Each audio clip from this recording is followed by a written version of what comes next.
स्पर्धक कोड क्रमांक 25 आपली वेळ सुरू होती आता. मृगजळापरी कधीही थाव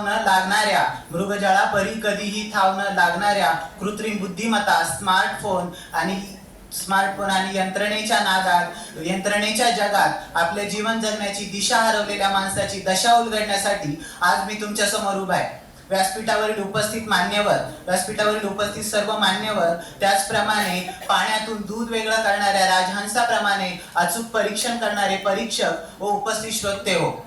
मी स्पर्धक क्रमांक 25 आपल्या समोर विषय मांडतोय, तंत्रज्ञानाच्या अग्रहात हरवली जीवनमूल्ये. मानवाच्या जीवनाची प्रतिमा ही त्याच्या तल्लख विचारसरणीत आणि कल्पकतेतून आणि त्याच्या निर्णयाच्या क्षमतेतून नैतिकरित्या सामाजिक व सांस्कृतिक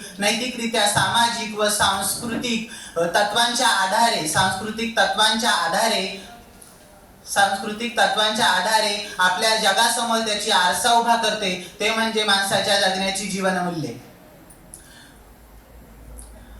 लाखो वर्षांपूर्वी या पृथ्वी तलावर एकपेशीय जीव अस्तित्वात आला. त्याच्यामध्ये उत्क्रांती होऊन माकडापासून माणूस निर्माण झाला. या माणसाच्या बुद्धीची झेप एवढी मोठी की त्याने अवकाशाला गवसणी घातली. तो माणूस चंद्रावर मंगळावर पोहोचला. त्याने समुद्रावरती ताबा मिळवला. याच माणसाने समुद्रावरती ताबा मिळवला. त्याचप्रमाणे फ्लिपकार्ट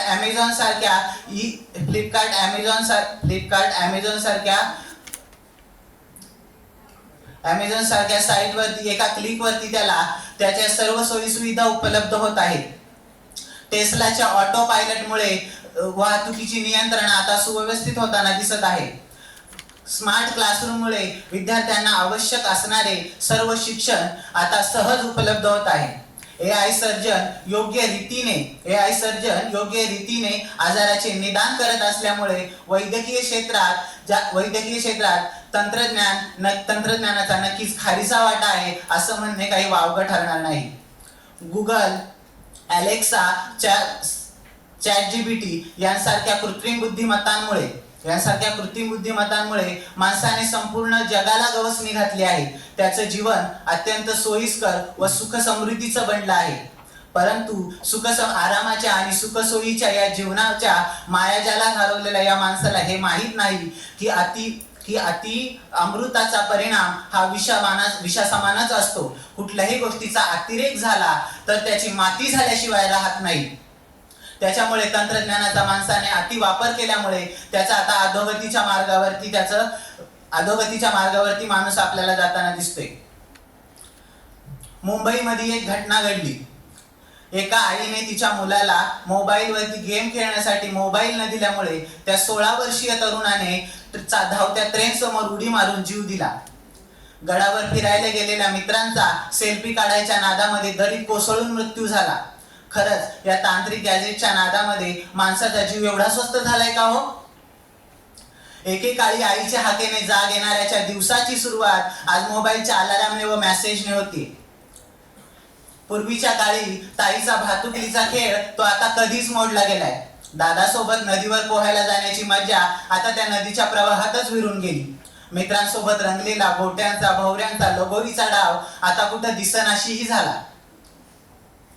पहिल्यांदा माझी माय जात्यावर गाणी म्हणायची व वासुदेवाच्या स्वारीनं गावं जागी व्हायची. आता मात्र हे सगळं चित्र स्वप्नासारखं पालटलं गेलं. पूर्वी माई मावळण येताना सणासुदीला येताना भाच्यासाठी कपडे व खाऊ घेऊन यायची. आता हे चित्र सगळं पालटल्यावरती ताईच्या हातामध्ये आता अँड्रॉइड मोबाईल आलाय. त्यामुळे ताई ऑनलाईन चॅटवरती मित्रांसोबत गप्पा मारताना दिसते. दादा त्याच्या गर्लफ्रेंडला घेऊन लॉंग ड्राईव्ह वरती फिरायला जातोय. आताच्या पहाटेची दिवसाची सुरुवात ही गाड्यांच्या हॉर्नने होती. माई मावळण जेव्हा परत सणासुदीला गावाला येते तेव्हा भाच्याला खाऊ कपडे न आणता गुगल पेला 1000 रुपये सेंड करून जाते. बहरलेल्या ओलाव्याच्या नात्यांची वीण तुटून आता कृत्रिम धाग्यांची वीण जुळली आहे. स्पर्शात माणूस हरवला तंत्रज्ञानाच्या गगनात झेप घेतली. विचार मागे राहिला नात्यांच्या गाभाऱ्यात ओल मात्र हरवली. जीवन मूल्यांवर बोलताना अब्दुल कलाम यांनी म्हटले होते, इमानदारीच्या आणि एकनिष्ठेच्या जोरावर आजचा हा तरुण या देशाचं भवितव्य पेलू शकतो. किंतु हे असं न दिसता आपल्याला काहीतरी वेगळंच चित्र दिसायला दिसतंय. आजचा हा तरुण सोशल मीडियाच्या बनावट आणि खोट्या प्रतिमा असलेल्या मायाजालात गुरफटलेला दिसतोय. फॉलोअर्स आणि लाईकच्या नादात वैचारिक संबंध आणि विचारमंथनातून दुर्लक्षित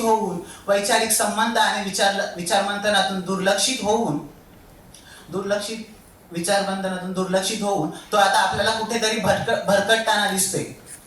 पूर्वीच्या काळी ऑनलाईन प्लॅटफॉर्म, डिजिटल गॅजेट्स, चुकीचा माहिती पुरवठा, त्याचप्रमाणे ऑनलाईन गेमिंग याच्या नादामध्ये आताचा तरुण नैराश्याच्या गर्दीत कुठेतरी हारून स्वतःचं अस्तित्व शोधतोय.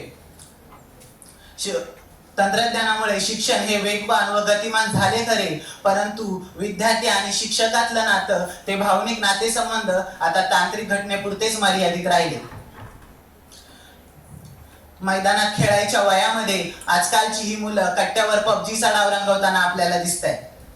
तसेच गुगल बाबा जिंदाबाद म्हणत आता शॉर्टकटचा मार्ग निवडला जातोय. खरंच या तंत्रज्ञानाच्या या गतीमुळे विद्यार्थ्यांची प्रगती होतीये का? कारण शिक्षण हे फक्त माहिती मिळवण्याचं साधन नसून ते माणूस घडवण्याची एक साधन आहे. AI सारखी स्वायत्त यंत्रणा आता मानवाच्या जीवनावर नियंत्रण करण्याची भीती आता निर्माण होते. याचं उत्तम उदाहरण म्हणजे ऑटोमेशनमुळे आता कामगारांचीही गरज उरलेली नाही. त्यामुळे कित्येक तरी गरिबांच्या पोटावरती पाय येणार आहे. गरिबांचा दर आता उंचवला जाऊन गरीब आणि श्रीमंतीची जी दरी आहे ती रुंदावत जाताना आपल्याला दिसणार आहे. मित्रांनो, हे सगळं कुठेतरी थांबवायचं असेल तर तंत्रज्ञानाचा योग्य प्रकारे आणि योग्य प्रमाणातच वापर केला पाहिजे. सोशल मीडियाचा वापर कमी करा. त्याचप्रमाणे तंत्रज्ञान हे तुमच्यासाठी बनलेले नसून तुम्ही तंत्रज्ञानासाठी बनलेले आहात. एवढं बोलून थांबतो. धन्यवाद. कोड क्रमांक 25 साठी लागलेला वेळ आहे 7 मिनिट 10 सेकंद. पुढील स्पर्धक कोड क्रमांक 23 पुढे यायचे.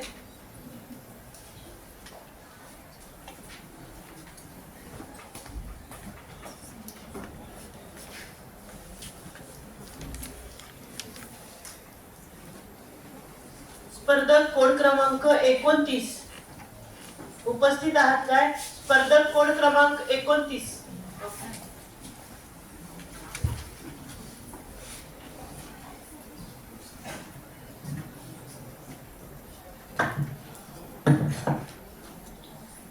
हॅलो. स्पर्धक कोड क्रमांक 23 आपली वेळ सुरू होतीये आता.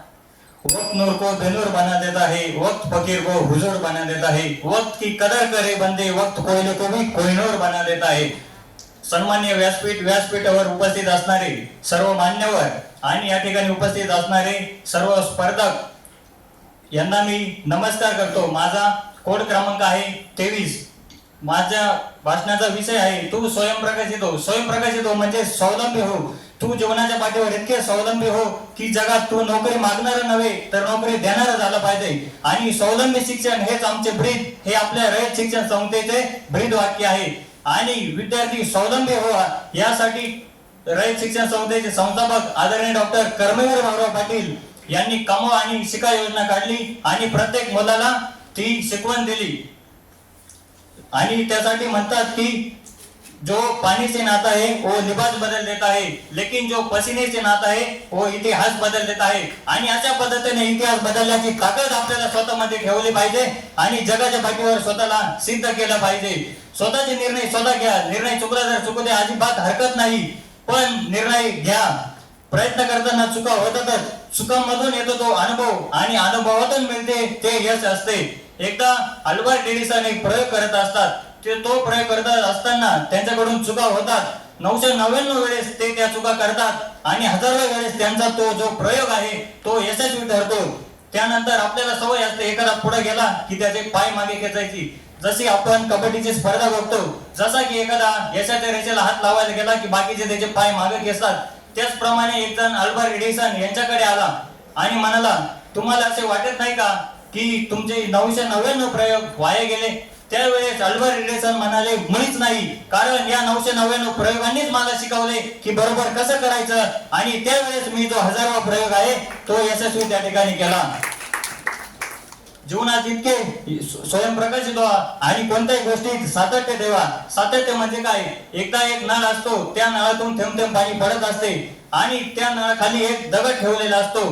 तर तो दगड वज्रासारखा कठीण दगड असतो. एक दिवस ते पाण्याचा थेंब पडून पडून तो दगड जीर्ण होतो आणि तुटतो. याचा अर्थ असा नाही की तो दगड त्या पाण्याच्या थेंबाने तुटतो, तर तो दगड त्या पाण्याच्या थेंबाच्या सततच्या सातत्याने तुटतो. म्हणून आपल्या जीवनात सगळ्यात महत्वाची गोष्ट आहे ती म्हणजे सातत्य. जीवनात यशस्वी कोण होतो? जो योग्य निर्णय घेतो तो मुळीच नव्हे, तर घेतलेला निर्णय योग्यच आहे हे जो जगाच्या पाठीवर सिद्ध करतो तो जीवनात यशस्वी झाल्याशिवाय राहत नाही. तो जीवनात यशस्वी झाल्याशिवाय राहत नाही. एकदा आपल्या जीवनात ऑप्शन एकच ठेवा, निगेटिव्ह विचार काढून टाका आणि परत येणारे जे काही मार्ग आहे ते सर्व बंद करता. एकच ऑप्शन ठेवा आणि त्या दृष्टीने आपल्या जीवनाची वाटचाल करा. एकदा काय होतं, कोंढाणा किल्ला जिंकण्यासाठी तानाजी मालुसरे आणि काही मावळे त्या ठिकाणी जातात. त्या ठिकाणी गेल्यानंतर लढता लढता तानाजी मालुसरे मृत्युमुखी पडतात. काही मावळ्यांना ते माहित होतं आणि ते म्हणतात गेला गेला गेला तानाजी गेला, आता आपलं देखील काही खरं नाही, आणि ते त्या किल्ल्यावरून परत जायला निघतात. त्यावेळेस तानाजीचा भाऊ सूर्याजी त्या ठिकाणी जातो आणि गडावरचे जेवढे परत उतरण्याचे दोर असतील ते सर्व दोर कापून टाकतो आणि त्या मावळ्यांना सांगतो आता एकतर गडावरून उड्या टाकून मारा नाहीतर लढून मारा. त्यावेळेस ते मावळे मरण नव्हे तर लढणं पसंत करतात आणि कोंढाणा किल्ला जिंकतात.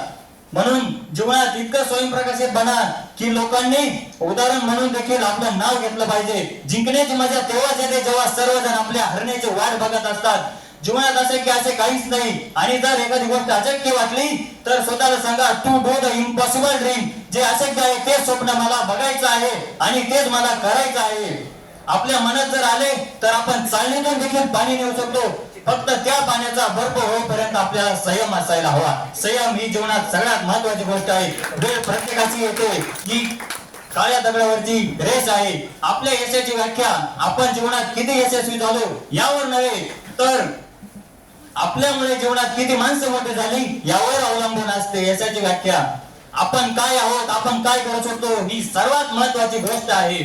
एकदा एक चौथी नापास मुलगा एका पेट्रोल पंपावर कामाला असतो आणि त्या ठिकाणी त्याला स्वप्न बघण्याची प्रचंड आवड असते. एक दिवस असा येतो की त्या पंपावर एक नवी कोरी पांढरी शुभ्र रंगाची रॉल्स रॉइस गाडी त्या ठिकाणी पेट्रोल टाकायला येते आणि ती गाडी आल्यानंतर मालक गाडीतून उतरतो. त्याला सांगतो गाडीची टाकी फुल कर. आणि तो मुलगा त्या गाडीच्या स्वप्नात इतका रममान होतो की त्याला देखील वाटायला लागतं आपल्याकडे देखील अशीच पांढऱ्या शुभ्र रंगाची रॉल्स रॉइस गाडी त्या ठिकाणी पाहिजे. आणि त्या स्वप्नाच्या नादात तो इतका भारावून जातो की त्याला लक्ष देखील राहत नाही ती गाडीची टाकी कधी भरते आणि ते पेट्रोल कधी सांडतं. त्यानंतर पंपाचा मालक त्या ठिकाणी येतो आणि त्या मुलाचा कान धरतो, त्याच्या सनकॅन गालाखाली लावतो आणि त्याला सांगतो चल चालता होईत ना, अजून किती नुकसान करशील. त्यावेळेस त्या मुलाला प्रचंड राग येतो. राग का बरं येतो? त्याच्या कानाखाली मारले म्हणून मुळीच नव्हे तर त्याचे स्वप्न मोडले म्हणून त्याला अतिशय राग येतो आणि तो मालक त्याला सांगतो चल चालता होईत ना. त्यावेळेस तो मुलगा त्याला सांगतो मी आता इथून जाईल, पण एक दिवस असा येईल की मी देखील याच पांढऱ्या शुभ्र रंगाच्या रॉल्स रॉइस गाडीमधून या ठिकाणी येईल. त्यानंतर तो मुलगा तिथून निघून जातो आणि 30 वर्षानंतर तो मुलगा त्याच पंपावर येतो, त्या मालकाला भेटायला जातो आणि सांगतो मी तोच मुलगा आहे की तुम्ही मला या पंपावरून हाकलून दिलं होतं आणि ही जी गाडी उभी आहे ही माझीच आहे, पांढऱ्या शुभ्र रंगाची नवी करकोरीत रॉल्स रॉइस गाडी, आणि माझं नाव आहे धीरूभाई अंबानी. चौथी नापास. म्हणून जीवनात इतके स्वावलंबी व्हा, इतके स्वयंप्रकाशित व्हा की कोणी आपलं नाव घेतलं पाहिजे. चुकांना सुधारत जा. चुकांना सुधारणं म्हणजे काय? एकदा एक क्रिकेटची मॅच चालू असते, सचिन तेंडुलकरची बॅटिंग चालू असते आणि ब्रॅड हॉकची बॉलिंग चालू असते. त्यावेळेस ब्रॅड हॉक बॉल टाकतात आणि त्यांच्या एका बॉलवर सचिन आउट होतात. तर ब्रॅड हॉक इतका खुश होतो की आपण जेवढ्या मोठ्या क्रिकेटपटूला आउट केला. त्यानंतर मॅच संपल्यानंतर तो सचिनकडे जातो आणि म्हणतो sir give me one autograph please.